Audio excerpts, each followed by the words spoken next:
Hello மக்களே, எப்படி இருக்கீங்க? இன்றைக்கி நம்ம ஹெல்த்தியான கோதுமை நூடுல்ஸ் செய்ய போகிறோம். மைதாவில் செய்வாங்க, நம்ம கோதுமையில் செய்ய போகிறோம். குழந்தைங்களுக்குலாம் இது கொடுங்க, ஹெல்த்தியானது. மைதா கொடுக்காதீங்க. இதுக்கு தேவையான பொருட்கள்: உப்பு, வெங்காயம், ஒரு பச்சை மிளகாய் போட்டிருக்கிறேன், கேரட்டு, பீன்ஸு, தக்காளி, மேகி பவுடர் அதுலேயும் இருக்குங்க, கருவேப்பிலை, ஆயிலு, மிளகாத்தூள். இதுக்கு தேவையான அளவு நூடுல்ஸ். நல்லா ஒரு வேக்காடு வேக வச்சு எடுத்து வச்சுருக்குறோம். சுடுதண்ணியில் கொஞ்சம் வேக வச்சு எடுத்து போட்டிங்கனாக்கா கொஞ்சம் நல்லா ட்ரை ஆகி நல்லாயிருக்கும். இப்போ ஸ்டவ் பற்ற வச்சுக்கலாம்.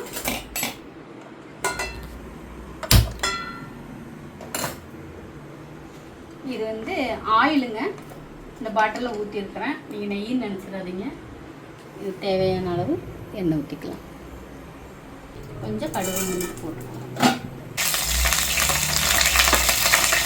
வெங்காயம், ஒரு பச்சை மிளகாய் போட்டிருக்கேங்க.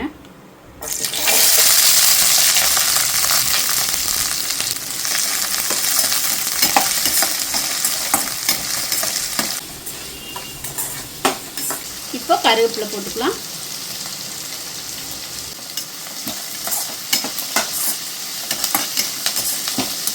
இப்போ பீன்ஸு தேவையான அளவு, காய் நிறைய போட்டாலும் பரவாயில்ல, நீங்கள் அளவாக போட்டுக்கோங்க. கேரட்டு போடலாம். காய்கறியெல்லாம் போட்டு கொடுங்க, நல்லா ஹெல்த்தியாக இருக்கும். பீன்ஸ், கேரட்டு இதுக்கு நல்லா டேஸ்ட்டாக இருக்கும் இந்த நூடுல்ஸ்க்கு.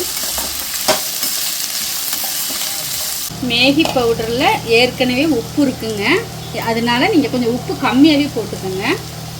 ஏன்னா நம்ம நூடுல்ஸில் கொஞ்சம் உப்பு போட்டு வேக வச்சுருக்குறோம், அதனால் கொஞ்சம் உப்பு கம்மி போட்டுக்கோங்க. நம்ம காய் தகுந்து உப்பு போட்டிருக்கிறோம். இப்போ ஒரு 2 தக்காளி, பெரிய தக்காளியை 2 தக்காளி போட்டுக்கலாம்.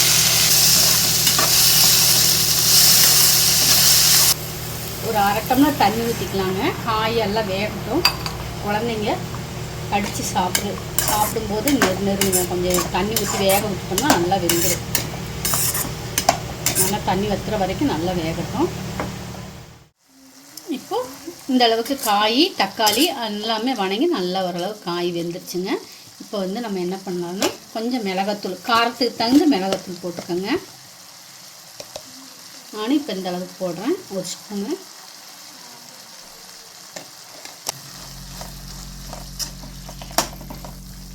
இப்போது மேகி மசாலாங்க போட்டுக்கலாம். 2 பாக்கெட் போட்டுக்கலாங்க.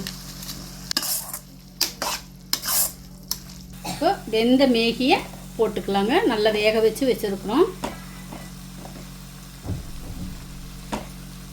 நல்லா உங்களுக்கு அந்த சுடுதண்ணியில் போட்டு நல்லா வேக விடணும். கொஞ்சம் நேரம் வேக விட்டால் தான் இது கொஞ்சம் நல்லாயிருக்கும்.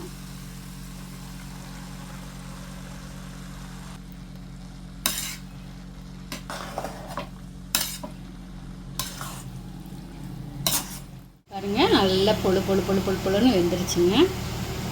கோதுமை நூடுல்ஸ் ரெடி ஆயிடுச்சுங்க. நம்ம செஞ்சு பார்த்து பக்குவோம் நீங்கள் பார்த்துருப்பீங்க. சாப்பிட்டு பார்த்துட்டு உங்களுக்கு எப்படி இருக்குன்னு சொல்கிறேன். சூப்பராக இருக்குங்க. நான் இந்த பச்சை மிளகாய் போட்டிருக்கேன். நீங்கள் குடமிளகா கிடச்சாலும் குடமிளகா போடுங்க, டேஸ்ட் நல்லாயிருக்கும். இந்த பக்குவத்தில் செஞ்சு பார்த்துட்டு கமெண்ட் பண்ணுங்கள், ஷேர் பண்ணுங்கள், லைக் போடுங்க, சப்ஸ்கிரைப் பண்ணிவிடுங்க. பாய்.